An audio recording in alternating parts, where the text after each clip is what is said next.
Shalom Aleichem. Bapak Yahweh, saya percaya pasti memberkati kita sekalian. Haleluya. Pada pagi hari ini, Bapak Ibu Saudara sekalian, kita akan kembali bersama-sama belajar dan merenungkan firman Tuhan. Dan pada pagi hari ini firman Tuhan akan berbicara tentang 144.000. Mari kita bersama-sama membuka kitab suci kita di dalam kitab Gileadna atau kitab Wahyu pasal ke-7 ayat yang pertama sampai dengan ayat yang ke-8. Gileadna atau Wahyu pasal ke-7 ayat yang pertama sampai dengan yang ke-8, di situ dikatakan, dan sesudah hal-hal ini aku melihat 4 malaikat yang berdiri pada keempat penjuru bumi, yang memegang keempat mata angin bumi, sehingga angin tidak dapat berhembus di atas darat, tidak juga di atas laut, maupun di atas setiap pohon. Dan aku melihat malaikat lain muncul dari arah terbitnya matahari dengan memegang meterai Elohim yang hidup. Dan dia berteriak dengan suara nyaring kepada keempat malaikat yang kepada mereka telah ditetapkan bagi mereka untuk merusak darat dan laut dengan mengatakan, jangan kamu merusak darat atau laut ataupun pepohonan, sampai kami dapat memeteraikan hamba-hamba Elohim kami pada dahi mereka. Dan aku mendengar jumlah mereka yang telah dimeteraikan 144.000 orang, yang telah dimeteraikan dari setiap suku anak cucu Israel. Dari suku Yehuda 12.000 orang yang dimeteraikan, dari suku Ruben 12.000 orang yang dimeteraikan, dari suku Gad 12.000 orang yang dimeteraikan, dari suku Asyer 12.000 orang yang dimeteraikan, dari suku Naftali 12.000 orang yang dimeteraikan, dari suku Manasye 12.000 orang yang dimeteraikan, dari suku Simeon 12.000 orang yang dimeteraikan, dari suku Lewi 12.000 orang yang dimeteraikan, dari suku Yisakar 12.000 orang yang dimeteraikan, dari suku Sebulon 12.000 orang yang dimeteraikan, dari suku Yusuf 12.000 orang yang dimeteraikan, dan dari suku Benyamin 12.000 orang yang dimeteraikan. Amin. Nah, Bapak Ibu Saudara sekalian, dari ayat-ayat atau melalui ayat-ayat yang kita baca ini, saudara, di sini kita bisa melihat bahwa ada 144.000 orang-orang Israel yang menerima meterai dari Bapak Yahweh. Nah, tentang angka 144.000 ini, saudara, seringkali muncul pertanyaan-pertanyaan. Beberapa di antaranya, pertanyaannya ditanyakan seperti ini. Apa maksud dari bilangan angka 144.000 ini? Dan meterai apa yang dimaksud di sini? Lalu ada juga orang yang bertanya, kenapa hanya 144.000 orang yang dimeteraikan? Bagaimana dengan yang lainnya? Nah, ini pertanyaan-pertanyaan, saudara, yang seringkali ditanyakan orang ketika melihat angka 144.000 orang yang ditulis di kitab Gileadna atau kitab Wahyu. Nah, untuk menjawab pertanyaan ini, saudara, yang pertama kita harus tahu dulu bahwa awalnya keselamatan itu hanya eksklusif diberikan Bapak Yahweh untuk bangsa Israel atau orang-orang Yahudi. Untuk menjawab pertanyaan-pertanyaan ini tadi, apa maksud dari bilangan angka 144.000 itu? Meterai yang dimaksud itu meterai apa? Kenapa hanya 144.000 orang yang dimeteraikan dan bagaimana dengan yang lainnya? Kita mesti ngerti dulu satu hal, dan itu mesti kita konsepkan dulu di dalam pikiran kita. Bahwa awalnya keselamatan itu hanya diberikan Bapak Yahweh untuk bangsa Israel atau orang-orang Yahudi. Nah, seperti kita ketahui, saudara, Israel itu satu-satunya bangsa di dunia ini yang menjadi bangsa pilihannya Bapak Yahweh. Orang-orang Israel itu orang-orang yang sangat dikasihi Bapak Yahweh. Sekalipun kalau kita melihat pemberontakan mereka ketika mereka ada di padang gurun, pemberontakan mereka itu sangat menyakiti hatinya Bapak Yahweh. Tetapi tetap ketika mereka sudah ditetapkan menjadi bangsa pilihannya Bapak Yahweh, menjadi bangsa biji matanya Bapak Yahweh, Israel itu tetap dikasihi oleh Bapak Yahweh. Coba kalau kita lihat di dalam kitab suci peristiwa ketika orang-orang Israel itu bersungut-sungut ketika di padang gurun. Ketika makanan dan minuman mereka itu telat datangnya, waktu itu yang mereka lakukan apa, saudara? Halo? Yang mereka lakukan apa? Pertama bersungut-sungut, mengeluh. Kenapa kok mereka bersungut-sungut dan mengeluh ketika makanannya terlambat? Karena mereka berpikir, dulu waktu kami di Mitsraim, waktu kami di Mesir, jam makan kami itu justru teratur. Bahkan tidak hanya di jam-jam tertentu kami makan, tapi setiap kali kami mau makan kami bisa. Gitu loh. Maka ada kata-kata apa? Kami ingat ikan yang kami makan di Mesir. Kami ingat bawang pre yang kami makan di Mesir dan sebagainya, saudara. Jadi kalau kita perhatikan pemberontakannya bangsa Israel dulu, ketika makanan dan minuman mereka itu terlambat dan di situ mereka marah. Tetapi pada waktu itu, Bapak Yahweh itu tetap mengasihi mereka. Sampai kepada puncaknya, suatu hari saudara, orang-orang Israel itu membuat patung lembu emas. Dan ketika mereka membuat patung lembu emas, saya sebut itulah puncak pemberontakannya orang-orang Israel kepada Bapak Yahweh. Karena pada waktu itu mereka ingin membuat Elohim lain yang mereka anggap bisa segera mengantarkan mereka ke tanah Kanaan. Karena pada waktu itu mereka sudah tidak sabar, ada terus-terusan di padang gurun. Mereka pengen cepat-cepat sampai ke Kanaan.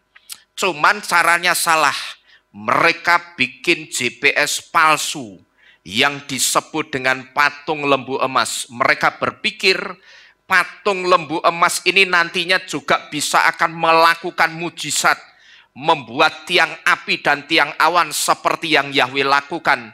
Sehingga ketika mereka berpikir patung lembu emas ini nanti bisa bikin tiang api dan tiang awan yang akan menuntun perjalanan mereka ke tanah Kanaan, disitulah mereka itu memberontak kepada Bapak Yahweh. Nah, tetapi tetap saja saudara, di puncak pemberontakan mereka, sekalipun saat itu 3.000 orang dibantai habis oleh Bapak Yahweh, tetap Bapak Yahweh itu tetap mengasihi orang-orang Israel. Jadi dari sini saudara, yang pertama kita harus ingat dulu bahwa awalnya keselamatan itu hanya diberikan Bapak Yahweh kepada orang-orang Israel. Awalnya, pertamanya, namanya awalnya, itu berarti pertamanya. Awalnya keselamatan itu hanya diberikan Bapak Yahweh kepada orang-orang Israel.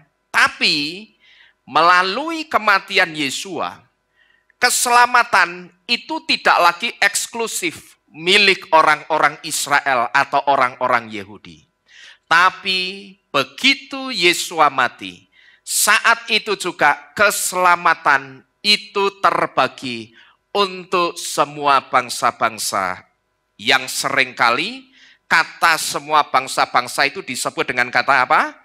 Goyim. Goyim itu dari kata apa? Goy artinya bangsa. Ada imbuhan im itu artinya jamak, jadi bangsa-bangsa.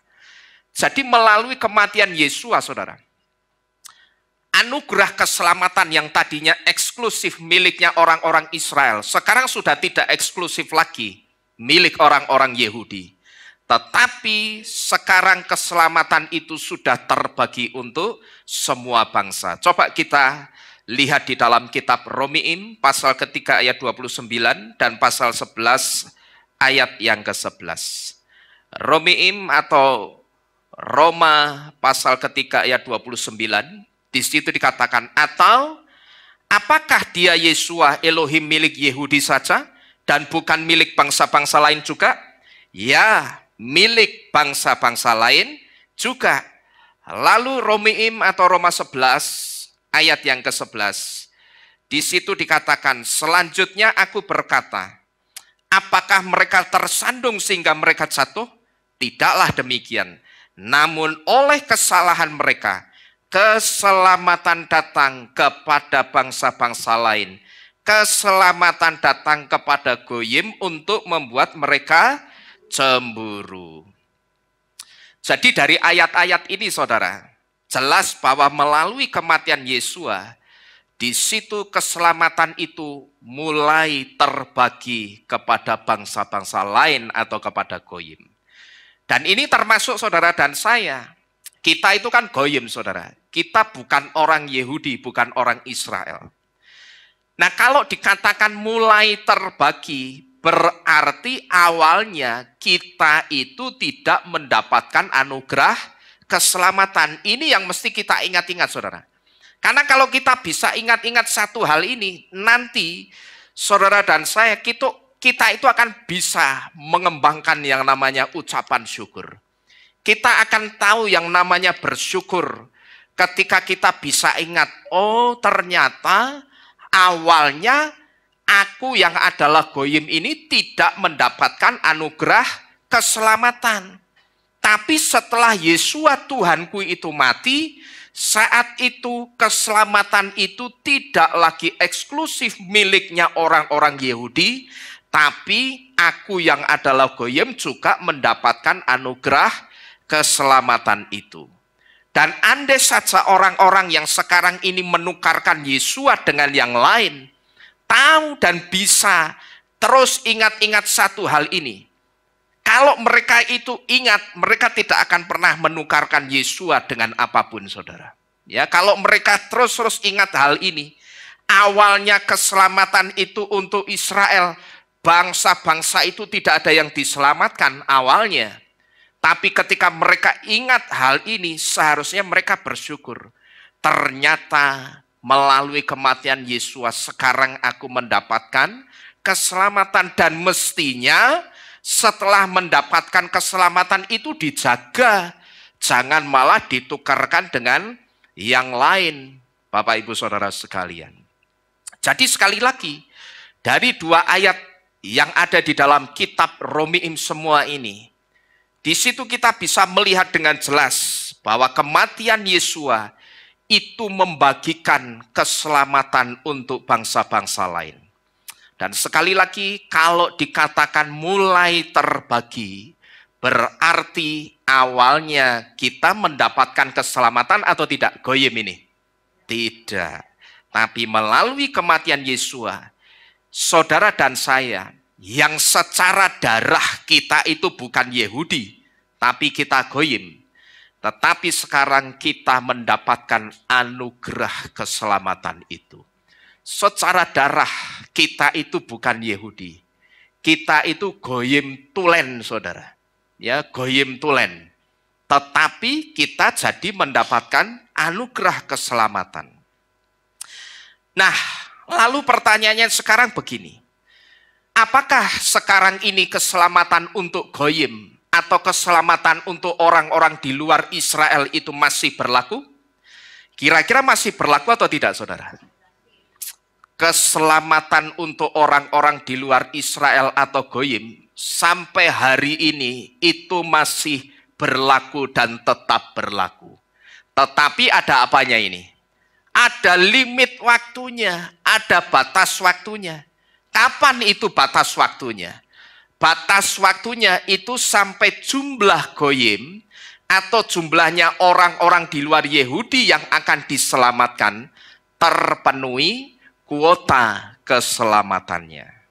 Coba kita baca Romiim Roma 11 ayat 25 sampai dengan yang ke-26. Saudara lanjut, Di ayat selanjutnya 25-26, di situ dikatakan, sebab aku tidak ingin kamu tidak mengetahui rahasia ini, saudara-saudara, supaya kamu jangan menganggap bijaksana terhadap dirimu sendiri, bahwa kekerasan jantung dari sebagian Israel telah terjadi sampai pada penggenapan apa itu? Bangsa-bangsa lain tiba, dan dengan demikian seluruh Israel akan diselamatkan. Saudara perhatikan baik-baik, di situ dikatakan bahwa kekerasan jantung dari sebagian Israel telah terjadi sampai penggenapan bangsa-bangsa lain tiba, dan dengan demikian seluruh Israel akan diselamatkan. Saudara perhatikan ayat-ayat ini, dua kalimat yang saya baca dari dua ayat ini, karena ini nanti akan menjawab pertanyaan orang-orang yang ditanyakan di depan tadi. Kenapa cuma 144.000? Bagaimana dengan yang lain? Itu akan terjawab melalui ayat-ayat ini. Sama seperti yang telah tertulis, Dia yang membebaskan akan datang dari Sion, dan Dia akan menyingkirkan kefasikan dari Yakub. Dua ayat yang kita baca ini, saudara, kalau saya jabarkan, kira-kira ayat ini pengertiannya seperti ini. Saudara perhatikan baik-baik di depan. Sekarang ini, saudara, keselamatan itu sedang terus dibagikan Bapak Yahweh untuk semua orang di luar Yehudi atau untuk orang Goyim. Sampai dengan jumlah Goyim yang akan diselamatkan jumlahnya itu terpenuhi. Nubuatan ini bisa saudara lihat di dalam kitab Roma 11 ayat 25, di kalimat penggenapan bangsa-bangsa lain tiba. Nah, kalimat penggenapan bangsa-bangsa lain tiba itu merupakan satu nubuatan bahwa sekarang ini keselamatan itu sedang terus dibagikan Bapak Yahweh untuk Goyim atau untuk orang-orang di luar Yehudi, sampai jumlah orang Goyim yang akan diselamatkan jumlahnya itu terpenuhi. Nah, kata penggenapan bangsa-bangsa lain tiba, ini artinya sekarang ini Bapak Yahweh itu sedang membagikan atau sedang memberikan keselamatan untuk orang-orang di luar Yehudi atau orang-orang yang bukan orang Yehudi. Dan nantinya, saudara, setelah kuota keselamatan untuk Goyim jumlahnya itu sudah sesuai dengan kuota yang ditetapkan Bapak Yahweh, baru saat itu Yesua itu akan datang dan akan terjadi rapture atau pengangkatan, yaitu mengangkat orang-orang yang mau menerima Yesua selama Yesua membuka pintu keselamatan. Nah, disinilah kenapa seringkali saya memberitahu rapture atau pengangkatan itu tidak bisa diketahui kapan terjadinya. Itu tidak bisa. Dan juga tidak bisa ditetapkan tanggal, bulan, dan tahunnya. Itu juga tidak bisa. Karena apa? Karena kita tidak tahu kapan kuota keselamatan untuk Goyim itu terpenuhi. Kuotanya kita tidak ngerti, saudara.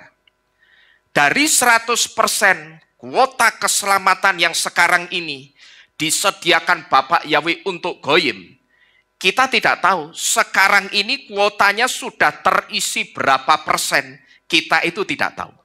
Jumlah puncaknya itu 100%.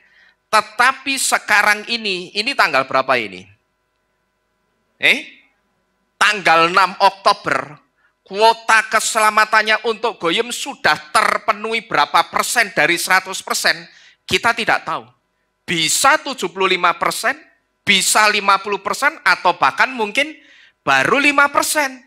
Bisa saja, gitu loh. Atau mungkin sudah mendekati 90%, atau sudah mendekati 99% juga bisa. Itulah kenapa kita tidak pernah tahu dan tidak bisa menetapkan rapture akan terjadi tanggal, bulan, tahun ini, itu tidak bisa. Ya, karena dari 100% kuota keselamatan untuk Goyim, kita tidak tahu sekarang ini sudah terisi berapa persen kita tidak tahu. Yang tahu itu cuman Bapak Yahweh. Jadi tidak bisa kalau rapture itu ada yang mengatakan akan terjadi 2026 atau akhir 2025. Pasti terjadi, tidak bisa. Tapi kalau kemungkinan, boleh kita mengatakan seperti itu. Kemungkinan atau bisa jadi, oke. Cuman kalau dipastikan pasti rapture pengangkatan itu 2026 atau akhir 2025, tidak bisa. Karena apa? Karena bisa jadi setelah kita selesai ibadah, pas kita ibadah ini, ternyata kuota keselamatannya goyim itu sudah 99,99%. Berarti kurang berapa? 0,001%, bukan kurang 1%. Hanya kurang 0,001%. Tapi begitu kita selesai ibadah, ada orang yang dibaptis pembaruan, selamat saat itu, kuota keselamatannya untuk goyim genep 100%. Yesua datang dan terjadi rapture, bisa atau tidak? Bisa. Bisa saja 2025. Bisa saja 2026. Tetapi tidak menutup kemungkinan kuota keselamatan itu baru terpenuhi 2027, 2028, 2030, dan seterusnya itu juga bisa. Jadi kalau dipastikan 2026 atau akhir 2025 itu tidak bisa. Tetapi kalau orang itu ngotot bisa pasti 2026, ya berarti saya sebut orang itu lebih hebat dari Bapak Yahweh. Lebih hebat dari Yesua. Kalau perlu Bapak Yahweh dan Yesua belajar saja dengan orang itu. Karena yang ngerti itu cuma Bapak Yahweh, saudara. Kita tidak tahu, tidak ada manusia pun yang tahu sekarang kuota keselamatannya goyim itu sudah terpenuhi berapa persen, itu tidak ada manusia yang tahu. Malaikat saja tidak. Lah kalau orang itu cuma manusia biasa, dia berani memastikan, berarti saya sebut dia lebih hebat dari malaikat. Jadi Bapak Ibu Saudara sekalian, kenapa seringkali di sini kita diberitahu? Bukan saya itu menolak rapture 2026, tidak. Kita dari dulu sejak tahun 86 di tempat ini selalu di warning. Bahkan belum akhir-akhir ini. Sebelum orang itu muncul, jauh sebelum orang itu muncul, kita sudah selalu di warning. Saudara boleh tanya ke orang-orang lama di sini. Sejak kita mulai persekutuan doa, jemaat Tuhan itu selalu di warning, selalu diingatkan. Kedatangan Yesua sudah sangat dekat. Kalau dikatakan sudah sangat dekat, itu artinya sejak dari dulu kita itu selalu warning gitu loh. Bukan baru-baru ini. Ya kalau baru-baru ini saya sebut itu baru kemarin sore. Tetapi sudah berani bertindak melebihi Tuhan, melebihi malaikat. Jadi Bapak Ibu Saudara sekalian, dari hal ini saudara kita ngerti. Kenapa kita itu tidak bisa memastikan rapture akan terjadi pada tahun berapapun. Karena kita tidak pernah tahu kuota keselamatannya untuk orang-orang di luar Yahudi atau Goyim. Itu sudah keisi berapa persen. Tidak ada yang tahu. Dan itu akan tetap menjadi rahasia Bapak Yahweh. Tujuannya apa? Supaya saudara dan saya, kita itu sungguh-sungguh berjaga-jaga. Tapi kalau saudara dikasih tahu, ngerti rak? Sekarang orang-orang yang goyim yang akan diselamatkan itu jumlahnya sudah 95% loh. Nanti lah gage-gage. Nyata bertobat kabeh, mertobat kabeh. Tidak ada yang kerja, tidak ada yang makan, tidak ada yang minum, poso kabeh, doa kabeh. Karena tinggal 5%. 5% dari seluruh isi dunia ini yang rata-rata 3/4-nya lebih didominasi oleh goyim. Ketika 5%-nya nyari 5% dari 3/4 isi dunia ini, gampang enggak kira-kira? Gampang. Sekarang ini banyak turun hujan pertobatan. Banyak orang-orang yang bertobat menerima Bapak Yahweh dan Yesua di belahan dunia manapun saudara. Banyak orang-orang yang sudah dibaptis pembaruan. Kalau nominalnya sudah sampai 95%, tinggal 5% itu tidak terlalu lama. Dan kalau orang dikasih tahu, sudah 95%, orang akan gage-gage, bertobat, mertobat. Cuman yang jadi masalah bukan pertobatan seperti itu. Yang diinginkan Yesua itu bukan. Tapi satu pertobatan yang ketika kita tidak tahu kapan Yesua akan datang pastinya, tetapi jauh-jauh hari, jauh-jauh tahun, kita sudah bertobat. Nah, pertobatan yang seperti itu yang dicari oleh Yesua. Karena Yesua akan melihat orang-orang yang bertobat jauh sebelum Yesua datang. Yesua bisa memastikan orang-orang yang seperti ini orang-orang yang imannya murni, imannya teruji, bukan iman karbitan. Iman yang bertobat pas atau karena Yesua mau datang itu bukan, saudara. Ya, jadi sekali lagi, kita sebagai manusia tidak bisa memastikan kapan kuota keselamatan untuk goyim itu akan terpenuhi. Tugas kita sekarang apa? Kita bagikan saja kebenaran nama Yahweh dan Yesua. Yang saya sebut nama Yahweh dan Yesua itu kebenaran yang menyelamatkan. Kita bagikan saja ke semua orang. Supaya apa? Tujuannya supaya kuota keselamatannya goyim itu segera terpenuhi. Begitu terpenuhi, Yesua datang dan terjadi rapture, kita semua diangkat Yesua. Jadi seperti itu saja. Tidak usah kita pusing batek. Angka tahun itu tidak perlu kita pusingkan. Berjaga-jaga, iya. Tetapi jangan berjaga-jaga karena 2026 mau rapture. Bukan. Karena besok atau setelah ini terjadi rapture itu juga bisa. Yang tahu itu cuman Bapak Yahweh, saudara-saudara sekalian. Jadi setelah kuota keselamatan untuk goyim jumlahnya terpenuhi, Yesua itu akan datang dan terjadi rapture atau pengangkatan. Yaitu Yesua itu akan mengangkat orang-orang yang mau menerima Yesua selama pintu keselamatan itu dibuka oleh Yesua.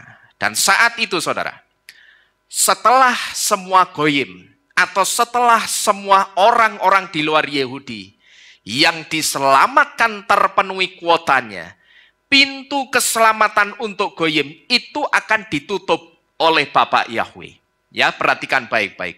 Begitu semua goyim yang diselamatkan sudah terpenuhi kuotanya 100%, pintu keselamatan akan ditutup Bapak Yahweh. Pintu keselamatan yang khusus untuk goyim ini akan ditutup Bapak Yahweh. Dan bersamaan dengan ditutupnya pintu keselamatan untuk goyim, Bapak Yahweh membuka pintu keselamatan lagi. Tapi perhatikan baik-baik. Tapi kali ini pintu keselamatannya yang dibuka itu khusus untuk orang-orang Israel yang sampai dengan kedatangan Yesua, mereka masih mengeraskan jantungnya dan masih menolak Yesua. Nubuatan ini bisa saudara lihat di dalam kitab Romiim atau Roma 11 ayat 25, yang dikatakan kekerasan jantung dari sebagian Israel telah terjadi sampai penggenapan bangsa-bangsa lain tiba. Kata kekerasan jantung dari sebagian Israel akan terjadi sampai penggenapan bangsa-bangsa lain tiba ini satu nubuatan untuk pintu kedua yang akan dibuka Bapak Yahweh, tetapi khusus untuk orang-orang Israel yang masih mengeraskan jantungnya dan masih menolak Yesua sebagai Tuhan.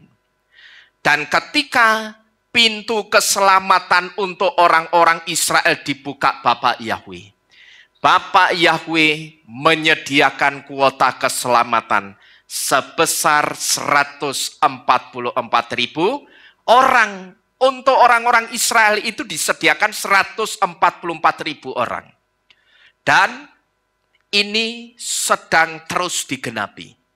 Kenapa saya katakan sedang terus digenapi? Karena sekarang ini hanya sedikit orang-orang Israel yang mau menerima Yesus sebagai Tuhan dan Juru Selamat. Maka nubuatan ini digenapi. Jangan orang-orang Yahudi berpikir semua orang-orang Yahudi itu nantinya akan diselamatkan. Oh tidak. Tetapi hanya dipilih 144.000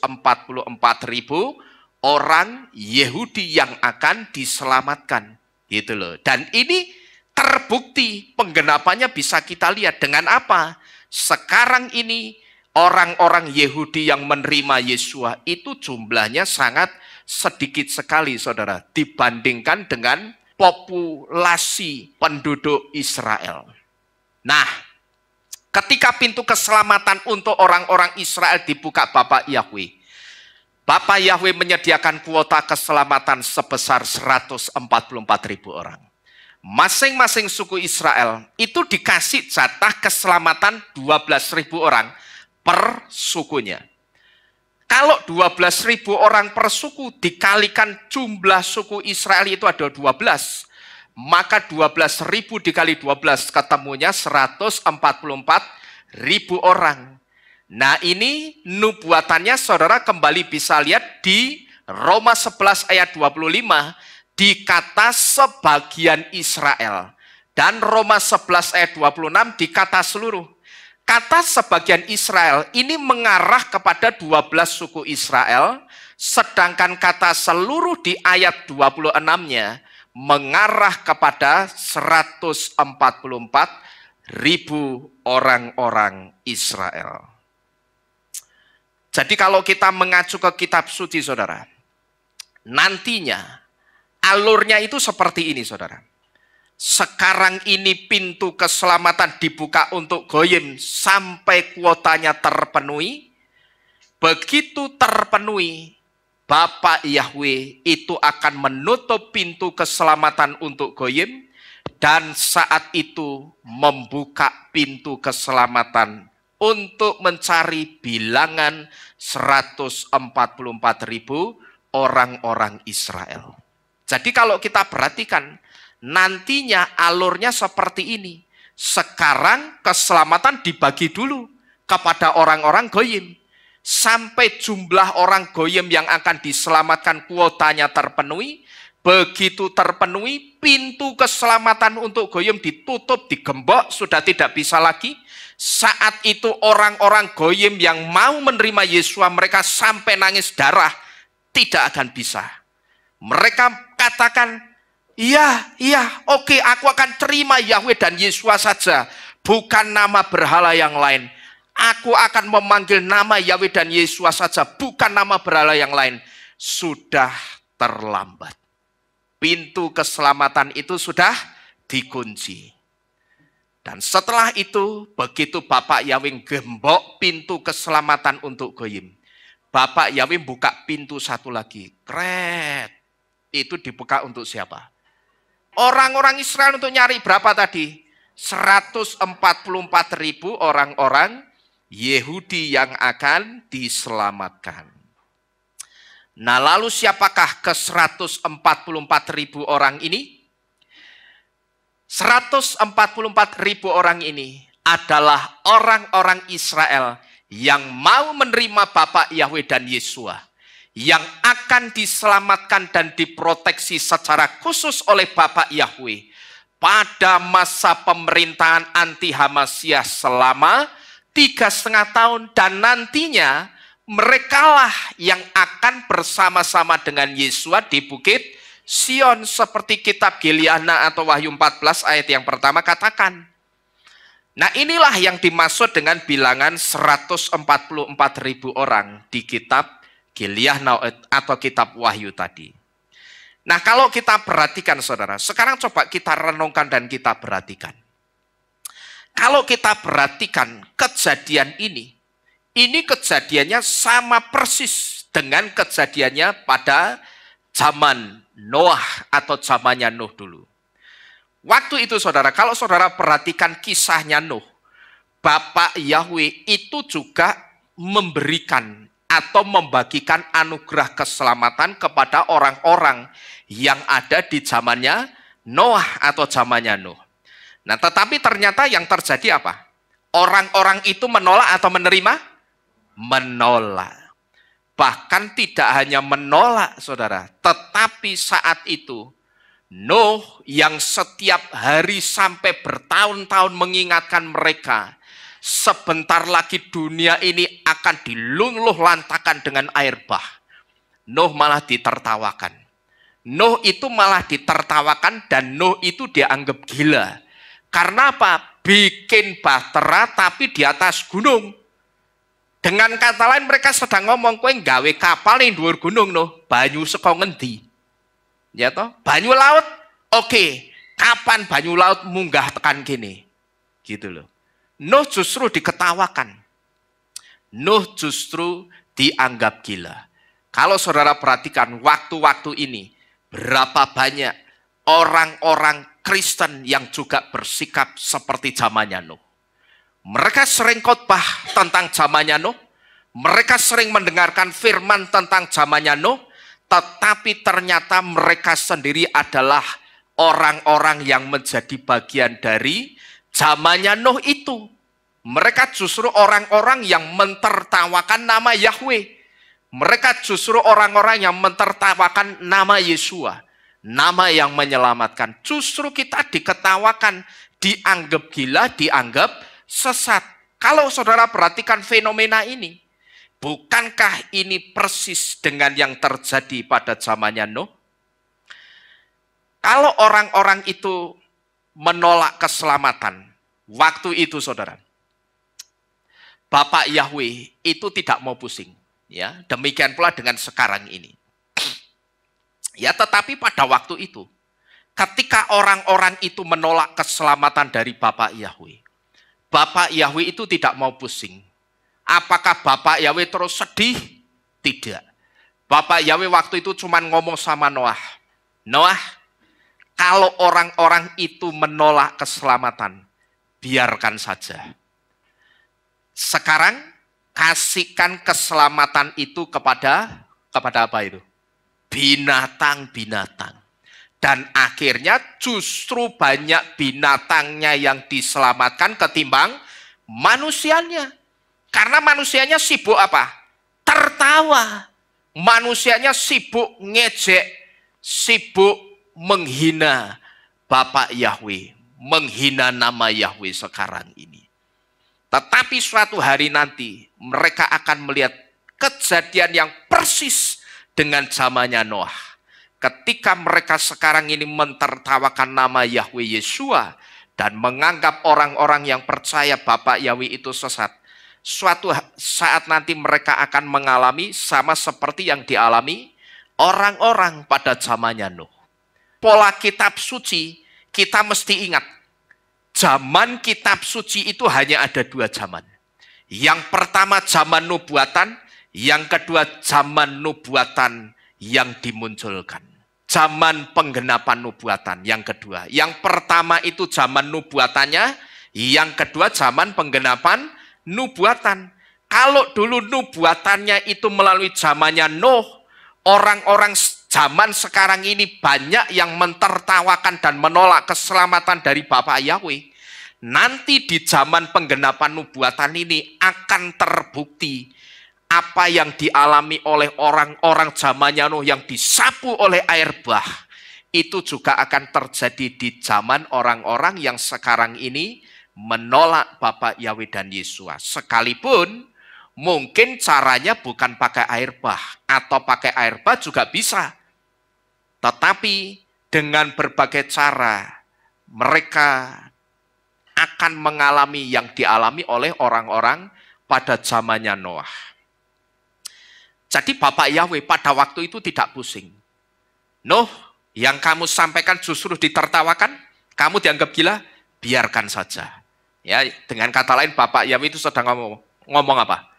Kue dianggap edan, wis ben. Sing penting kue edan tapi selamat. Ya toh? Kita sekarang kan dianggap gila, dianggap sesat. Saya katakan biarkan saja mereka katakan sesat. Yang penting kita tersesat masuk dalam keselamatan. Amin. Kita tersesatnya masuk dalam keselamatan, gitu loh. Bukan tersesat keluar dari keselamatan itu, bukan. Tapi kita tersesat masuk dalam keselamatan. Kamu sesat, oh iya, justru aku menyesatkan diri. Sisa nek saya tak jawab begitu, ya toh. Justru aku ini sedang menyesatkan diri dalam Bapa Yahweh dan Yesua, karena aku tahu ketika aku menyesatkan diri di dalam Yahweh dan Yesua, di situ aku akan diselamatkan. Itu yang orang tidak tahu, saudara.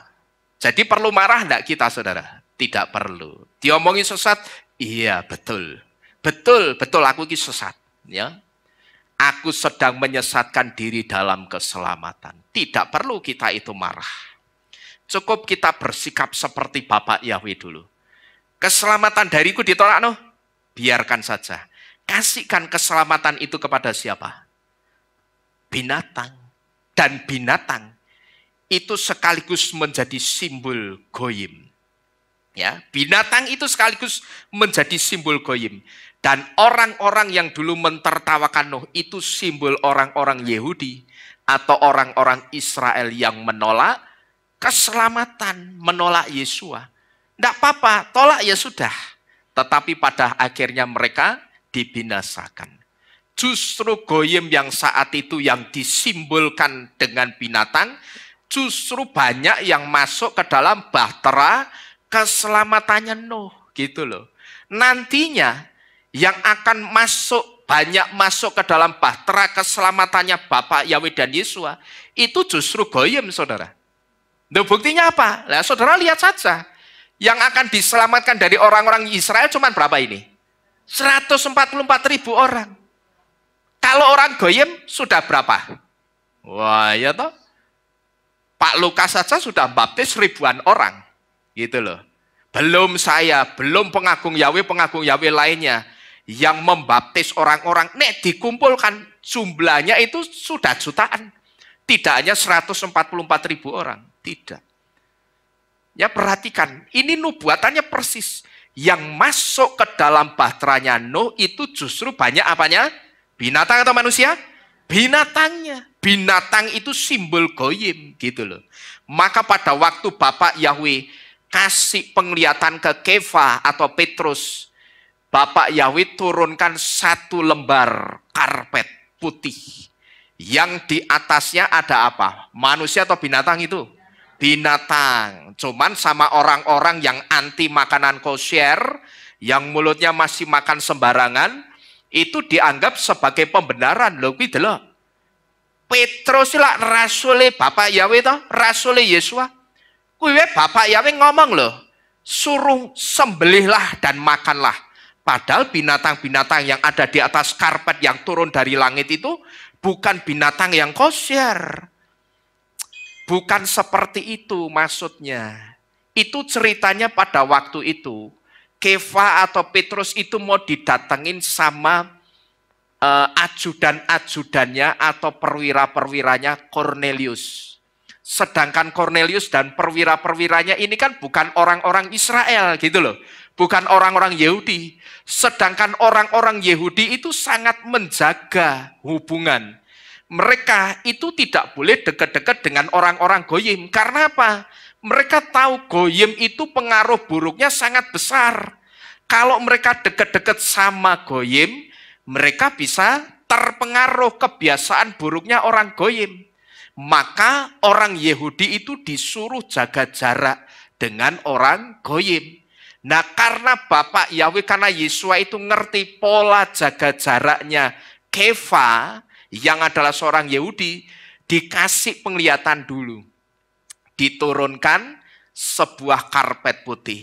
Di atasnya ada binatang-binatang yang simbol orang goyim. Begitu binatangnya karpetnya sampai bawah, Kefa, apa yang sudah aku kuduskan, jangan kamu najiskan. Sembelihlah dan makanlah. Artinya sembelihlah dan makanlah itu terimalah. Sebentar lagi atau besok itu akan ada orang-orang goyim. Dan mereka adalah orang-orangnya Cornelius. Yang akan datang minta pertolonganmu, minta pertolonganku melalui kamu gitu loh. Nah karena kamu itu kan jaga jarak sama goyim. Tapi besok orang-orangnya Cornelius ini jangan kamu jaga jarak. Ya kamu terima mereka, kamu layani mereka. Itu yang dimaksud dengan kata sembelihlah dan makanlah. Nah cuman sama orang yang makannya masih sembarangan, dianggap apa? Loh Bapak Yahweh ngongkon. Makan makanan sing ora kosher ono babi. Ya tono celeng, kon mangan kok. Kowe ngajar entuk dimakan. Gitu. Bukan seperti itu. Itu satu penglihatan nubuatan, saudara. Gitu loh. Bahwa Kefa itu harus melayani. Terus Bapak Yahweh ngomong apa? Orang-orang itu sudah aku kuduskan ya. Jangan kamu anggap najis lagi. Jangan kamu anggap najis lagi itu artinya jangan kamu jaga jarak lagi dengan mereka. Karena apa? Karena mereka butuh pertolonganku melalui kamu Kefa. Jadi terimalah mereka dan doakanlah mereka. Seperti itu saudara. Ya, jadi kalau kita disuruh mendoakan siapapun orangnya, ya kita harus mau. Tanpa kita itu memandang agama atau keyakinan orang itu.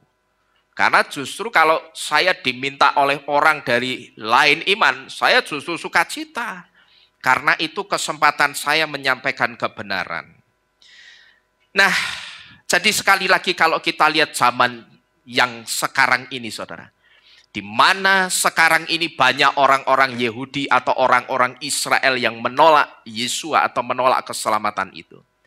Itu persis seperti yang terjadi pada zamannya Nuh. Jadi demikian pula dengan yang sedang terjadi sekarang ini.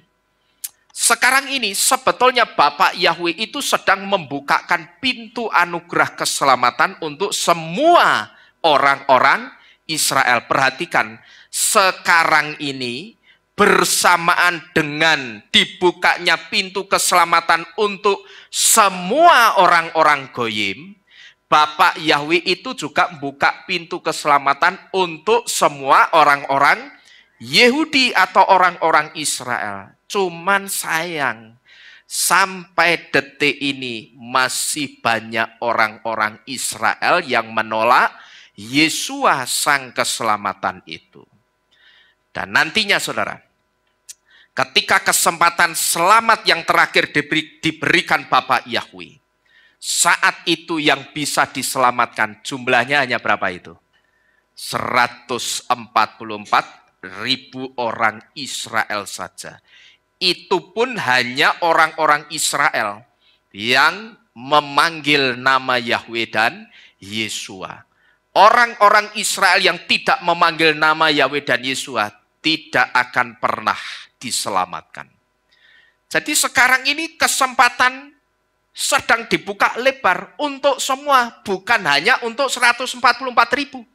Di Israel ada 1 juta jiwa, sekarang ini pintu keselamatan terbuka untuk 1 juta jiwa di Israel. Katakanlah seperti itu jumlahnya 1 juta. Bukan hanya 144.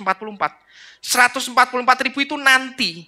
Begitu pintu keselamatan untuk semua bangsa ditutup, dibuka lagi pintu keselamatan yang baru hanya untuk 144.000 orang-orang Israel. Dan saat itu saudara, yang bisa selamat itu hanya 144.000 orang Israel saja. Itu pun sekali lagi dengan satu catatan. Hanya orang-orang Israel yang memanggil nama Yahweh dan Yesua. Jadi jangan sampai kita ikut-ikutan orang-orang Yahudi yang sekarang ini tidak memanggil nama Yahweh. Dan jangan juga kita ikut-ikutan orang-orang Yahudi yang sekarang ini menolak Yesua sebagai Tuhan. Jangan sekali-sekali kita ikut-ikutan mereka. Karena apa saudara? Karena tidak memanggil nama Yahweh, tapi mengganti nama Yahweh dengan Hashem dan Adonai, dengan alasan apapun, dan menolak Yesua sebagai Tuhan, itu melanggar perintah Bapak Yahweh. Dan saudara ngerti, sebetulnya mengganti nama Yahweh dengan Hashem, lalu mengganti nama Yahweh dengan Adonai, dan tidak menerima Yesua sebagai Tuhan. Saudara ngerti apa yang sedang terjadi di alam roh?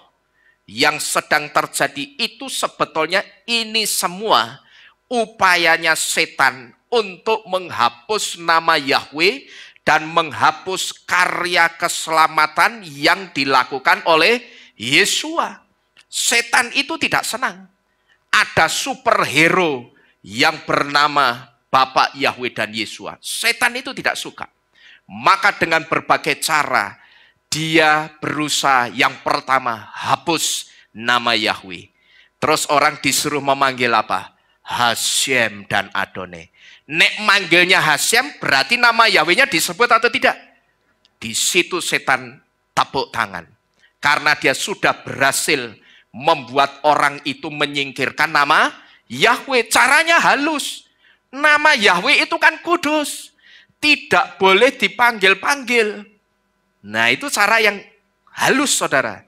Cara yang sangat smooth sekali. Tetapi sebetulnya itu upaya setan untuk menghapus nama Yahweh dari kolong langit ini. Dan kemudian juga setan itu berupaya menghapus karya keselamatan yang dilakukan Yesua. Dengan cara apa? Banyak cara. Yang pertama dikatakan Yesua itu bukan Tuhan.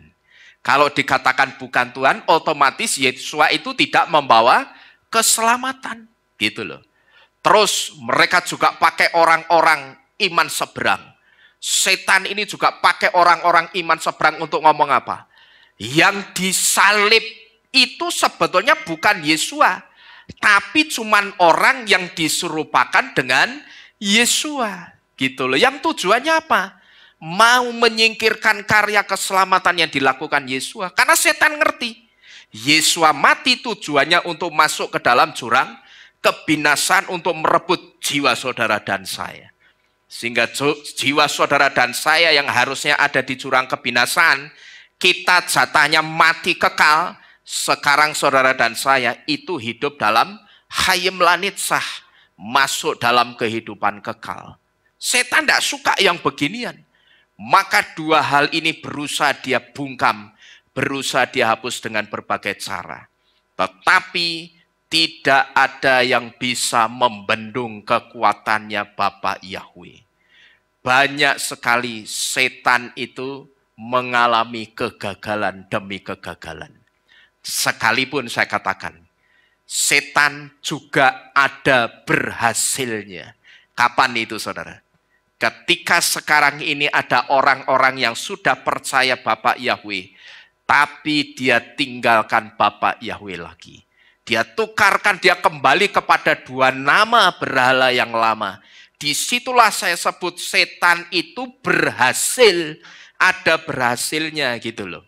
Tapi ketika orang tetap bertahan di dalam nama Yahweh dan Yesua, saat itu setan itu gagal menghapus nama Yahweh dan karya keselamatan Yesua. Jadi tidak usah saudara. Di sini ada satu pesan begini. Kita itu tidak usah juga terlalu mengagumi orang-orang Yahudi. Ya. Kita itu tidak usah terlalu mengagumi orang-orang Yahudi. Sekalipun orang-orang Yahudi itu mengagumkan. Mengagumkan betul. Orang-orang Yahudi mengagumkan itu betul. Tetapi kita tidak usah terlalu mengagumi. Gitu loh. Kenapa orang-orang Yahudi itu mengagumkan? Yang pertama sudah jelas di depan tadi. Bahwa orang-orang Israel atau orang-orang Yahudi itu satu-satunya bangsa di dunia ini yang menjadi pilihannya Bapak Yahweh. Bahkan tidak cuma jadi pilihan. Tapi dijadikan apa ini? Biji matanya. Siapa yang ngutak-ngutak orang Yahudi, urusannya sama Bapak Yahweh. Ya. Maka sekarang ini ketika banyak bangsa-bangsa yang nyerang Israel, coba saudara perhatikan. Komandan-komandannya gugur satu persatu, mati satu persatu. Tetap tidak bisa. Mereka memang diajar, tetapi mereka juga dikasihi. Gitu loh. Kok diajar kenapa? Itu dampak dari pemberontaan mereka. Dari puncak pemberontaan mereka ketika mereka dulu membuat patung lembu emas. Itu yang membuat mereka itu diajar sampai hari ini. Dan yang membuat mereka diajar Bapak Yahweh itu apa juga? Mereka menolak Yesua sebagai Tuhan, gitu loh. Mereka memang diajar, tapi mereka juga dikasihi. Maka saudara pernah dengar ada satu ayat dikatakan apa? Siapa yang kukasihi dia, kutegur dan kuhajar. Itu sebetulnya ayat itu kan arahnya untuk orang-orang Israel. Gitu loh. Jadi sebetulnya Bapak Yahweh itu wujud kasihnya satu diantaranya apa? Ngajar orang Israel biar orang Israel itu bertobat dan menerima Yesua. Cuman banyak orang-orang Yahudi yang tidak peka akan hal ini, saudara. Sehingga sampai sekarang ini mereka masih menolak, banyak di antara mereka yang masih menolak Yesua. Tetapi mereka tetap dikasihi, dijagai. Mereka memang diizinkan diserang, tapi dengan serangan yang smooth juga. Tahu-tahu komandan perangnya, masing-masing negara lawannya itu tumbang satu persatu. Mereka dikasih Bapak Yahweh, dikasih otak yang sangat luar biasa brilian. Dan dikasih satu wibawa yang luar biasa. Sehingga mereka bisa taruh orang-orangnya di ranah yang paling vital di tempat musuhnya. Bayangkan saudara, ya mereka memang diajar Bapak Yahweh sekarang ini. Dengan perang yang tidak henti-henti. Dan saya dulu pernah memberitahu bahwa kemungkinan kalau kita mengacu ke nubuatan Torah, Israel itu akan berhenti perang dan hidup dalam kedamaian seperti orang-orang kebanyakan. Itu sekitar tahun berapa ya? Kalau tidak salah 2037 atau 2035 itu. Kalau mengacu ke nubuatan kitab suci melalui seorang Rabi Ephraim Fraser yang menubuatkan tentang ayat-ayat Torah, saudara, yang ada kaitannya dengan tahun-tahun Ibrani. Jadi tidak usah saudara, kita itu terlalu mengagumi orang-orang Yahudi, sekalipun orang-orang Yahudi itu memang mengagumkan. Tetapi mengagumi bukan berarti meniru yang salah dari mereka, tidak. Ya. Kenapa orang-orang Yahudi juga sangat mengagumkan? Karena pengajaran-pengajaran tentang keselamatan itu dititipkan Bapak Yahweh kepada orang-orang Yahudi. Gitu loh. Maka pengetahuan mereka tentang keselamatan itu sangat luar biasa. Itulah yang membuat orang di luar Yahudi ketika belajar dari mereka jadi terkagum-kagum. Cuman jangan kita terlalu mengagumi. Sehingga kita mengikuti pengajaran mereka yang keliru, yang salah. Sekarang ini di internet, saudara. Segala sesuatu itu terbuka lebar. Dan kita bisa belajar dari orang-orang Yahudi melalui internet. Saya pun itu juga belajar dari orang-orang Yahudi melalui saluran internet. Cuman ketika saya belajar kepada mereka, saya punya yang namanya filter yang ketat dan filter yang sangat rapat untuk setiap pengajaran yang saya pelajari. Artinya saya tidak terima begitu saja. Tidak semua pengajarannya orang-orang Yahudi itu saya terima begitu saja, tidak. Apalagi pengajarannya orang Yahudi yang menolak Yesus sebagai Tuhan, tidak akan pernah saya terima. Karena bagi saya, saudara, menolak Yesus itu sama dengan menolak keselamatan. Itu bagi saya. Ya, jadi melalui hal ini, saudara, dari jumlah bilangan orang-orang Israel yang nantinya akan diselamatkan, yang hanya sedikit saja, hanya 144.000 orang Yahudi. Kita belajar, tidak usah kita terlalu mengagumi orang-orang Yahudi.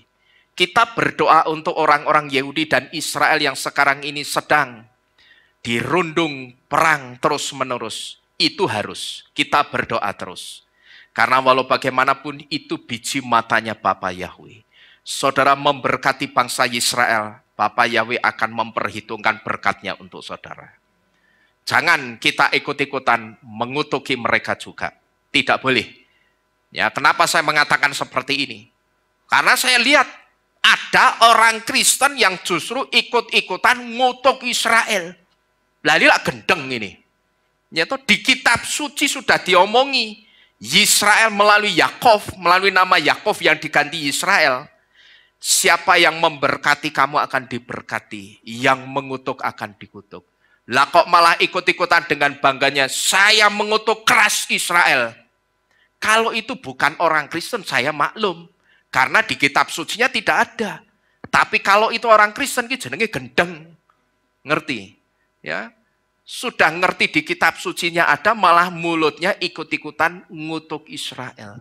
Bagaimana negara ini tidak terus mengalami bencana kalau rakyatnya terus mengutuki orang-orang Israel. Ada satu pengamat politik yang bagus, saya perhatikan namanya Ibu Koni Rahakundini. Dia katakan, selama kita itu mau memperdamaikan, pengen perdamaian terjadi di Israel dan Palestina, tapi masih ada kebencian-kebencian, percayalah tidak akan terjadi. Tak akan terjadi. Kenapa? Yang pengen damai cuma di mananya ini? Mulutnya. Tapi hatinya penuh dengan kebencian kepada Israel. Gitu loh. Itu tidak akan pernah bisa terjadi. Karena bagi Bapa Yahweh, ketika kita bersikap, mulut dan hati kita itu mesti sinkron. Mesti seirama, satu derap langkah yang sama. Mulut ngomong damai, hati ini juga pengen damai dengan orang Israel. Hatinya juga harus berdamai dengan orang-orang Israel. Gitu loh. Jadi mau mengusahakan perdamaian Israel dengan negara-negara lain, kalau hatinya belum bisa berdamai dengan Israel, buktikan, pasti percuma. Usaha mendamaikannya itu akan percuma saja. Hari ini Bapak Ibu Saudara sekalian, dari angka 144.000 orang ini, saya yakin sekarang ini kita bisa merasakan betul bahwa betapa beruntungnya saudara dan saya. Karena kita yang adalah goyim, tetapi kita mendapatkan anugerah keselamatan. Kalau saudara memperhatikan firman ini baik-baik dari depan sampai detik ini, sampai sekarang ini, seharusnya di jantung hati saudara itu akan muncul rasa bersyukur yang sangat. Karena apa? Kita merasa apa? Beruntung. Betapa beruntungnya saya yang adalah seorang goyim, yang seharusnya awalnya saya tidak mendapatkan anugerah keselamatan, tetapi melalui pengorbanan, melalui kematian Yesus, sekarang saya mendapatkan keselamatan. Dan kalau anugerah keselamatan itu sekarang kita tahu, sangat berharga sekali. Jagalah baik-baik, meterai nama Yahweh. Ya, jaga baik-baik, meterai nama Yahweh yang sudah ada di dahi kita masing-masing. Karena apa saudara? Kita mesti menjaga meterai nama Yahweh yang sekarang ini sudah ada di dahi kita masing-masing. Karena meterai nama Yahweh yang ada di dahi setiap orang yang percaya kepada Bapa Yahweh, itu tidak diberikan kepada semua orang.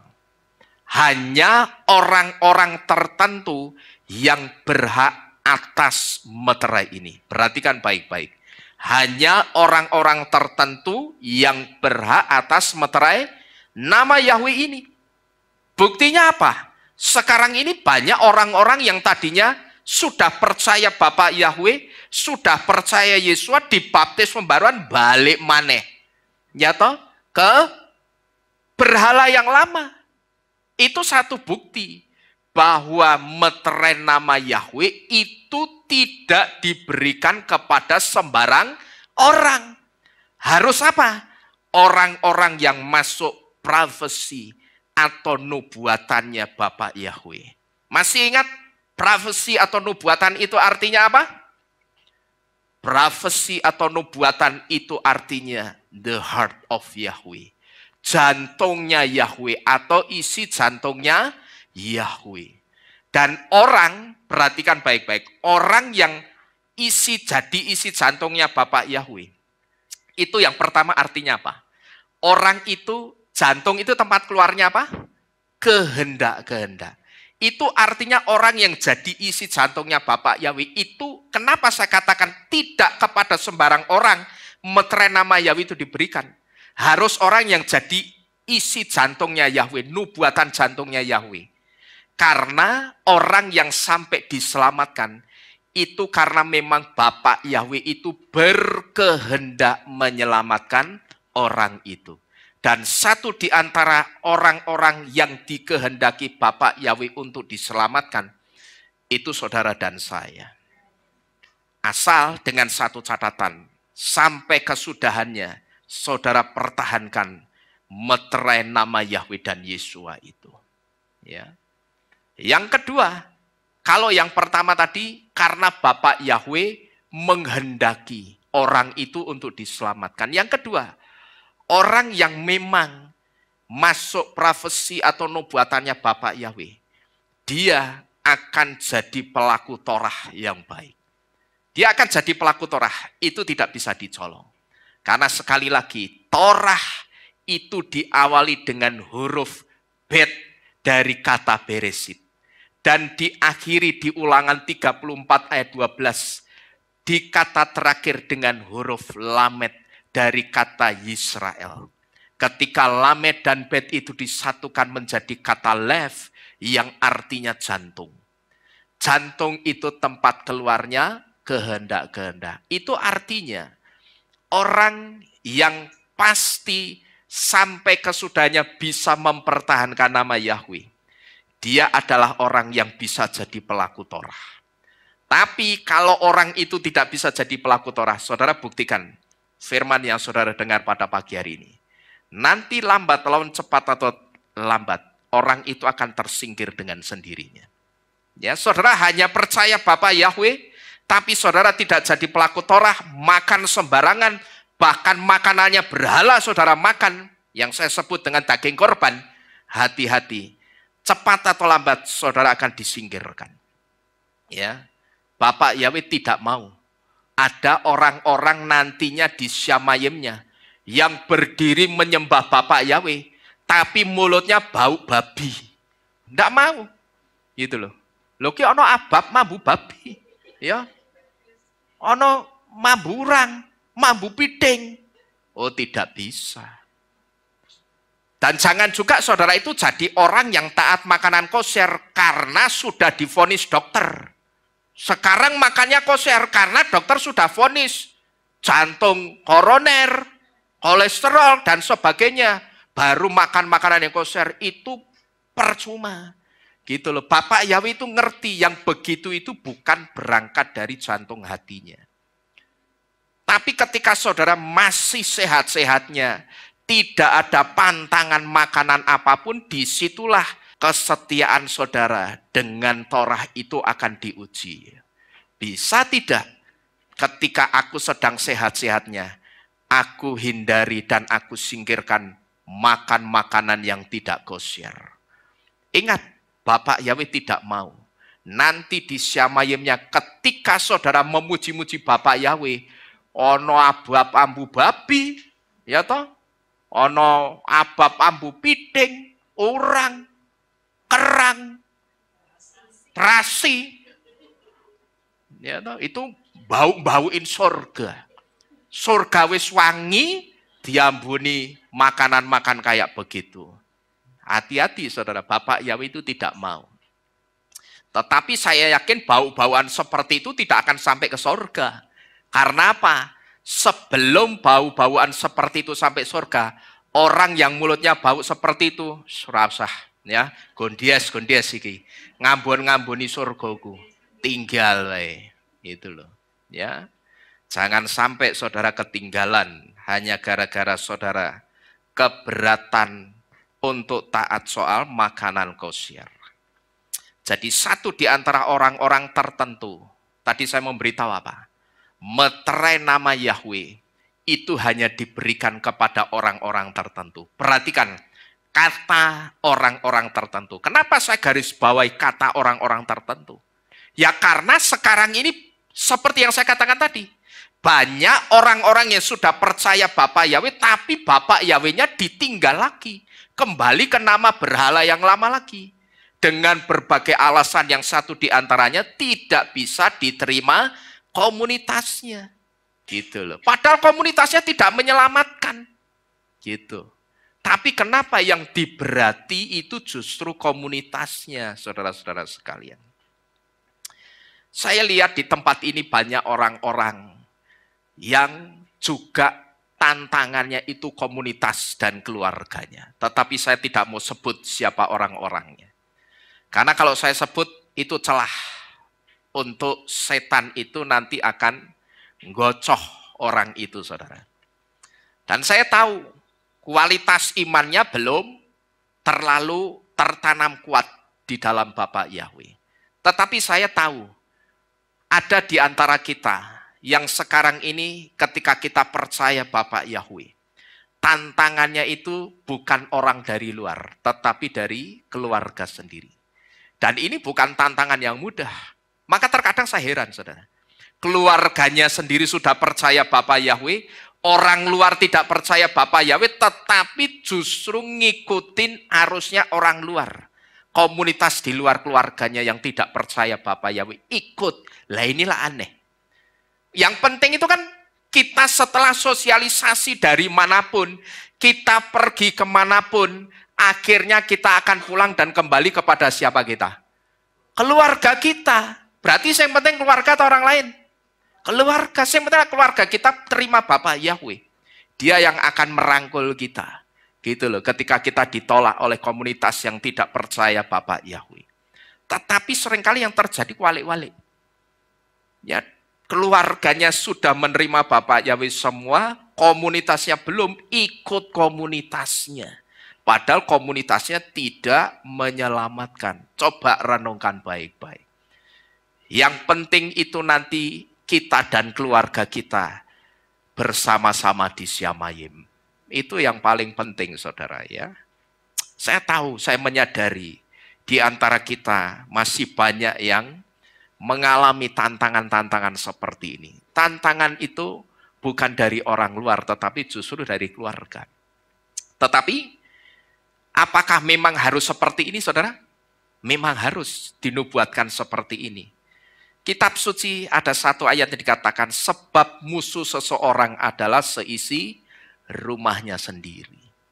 Jadi yang bertentangan dengan kita itu terkadang justru bukan orang luar, tetapi justru orang rumah kita sendiri. Nah, disitulah iman saudara, percaya saudara kepada Bapak Yahweh itu diuji. Ya, rasa percaya iman saudara cuman kepada Bapak Yahweh dan Yesua itu diuji. Bisa tidak kita yang tidak tahu kapan kuota keselamatan orang goyim genep 100%, tapi moso bodoh, masa bodoh, kapanpun Yesua datang, aku tetap mengasihi dan percaya kepada Bapak Yahweh dan Yesua. Nah, itu yang sedang diuji, saudara. Ya, dan perjalanannya itu tidak mudah. Perjalanannya itu pasti ada kerikil-kerikil masalahnya. Tetapi ketika saudara masuk bisa mempertahankan meterai nama Yahweh. Saudara tahu? Saudara itu masuk satu di antara orang-orang tertentu. Ya, tadi saya garis bawahi. Meterai itu hanya diberikan kepada orang-orang tertentu. Gitu loh. Garis bawahi kata orang-orang tertentu. Dan satu di antara orang-orang tertentu itu adalah saudara dan saya. Asal sekali lagi saudara jaga meterai nama Yahweh. Jadi jagalah baik-baik, karena meterai keselamatan nama Yahweh inilah yang nantinya meterai nama Yahweh di dahi kita. Itu yang akan dilihat Bapak Yahweh untuk apa, saudara? Meterai nama Yahweh yang ada di dahi kita, itulah meterai yang akan dilihat Bapak Yahweh. Bahwa orang ini, saudara dan saya, itu layak untuk mahkota kemuliaan. Tinggal sekarang saudara mau gundul botak melebu surga, apa ada mahkota kemuliaannya? Tetapi sepengetahuan saya, tidak ada nanti di Syamayim sing botak, kelotak itu tidak ada. Ya, sing tidak pakai mahkota bukan sing gundul ya, sing gundul jangan merasa Ya, jangan merasa, wah nanti aku tidak selamat. Terus tuku obat rambut. Bukan. Ya, jangan sampai nanti di kepala saudara itu tidak ada mahkota kemuliaan Bapa Yahweh. Nah, caranya supaya mahkota kemuliaan Bapa Yahweh itu akan ditaruh di kepala kita masing-masing nantinya. Satu di antaranya, saudara harus menjaga meterai nama Yahweh itu di dahi kita masing-masing. Begitu Bapak Yahweh melihat ada meterai nama Yahweh di dahi kita, saudara dan saya itu akan dianggap apa? Ini mahkota kemuliaanmu, aku pakaikan kepadamu. Amin. Itulah yang sedang kita tunggu-tunggu, yang sedang kita kejar sekarang ini, saudara. Dan mahkota kemuliaan itu hanya diberikan Bapak Yahweh kepada orang-orang yang di dahinya ada nama Yahweh. Amin. Amin. Bapak Yahweh memberkati kita sekalian. Mari kita tunduk di dalam doa. Bapak Ibu Saudara sekalian, kita akhiri firman pada pagi hari ini.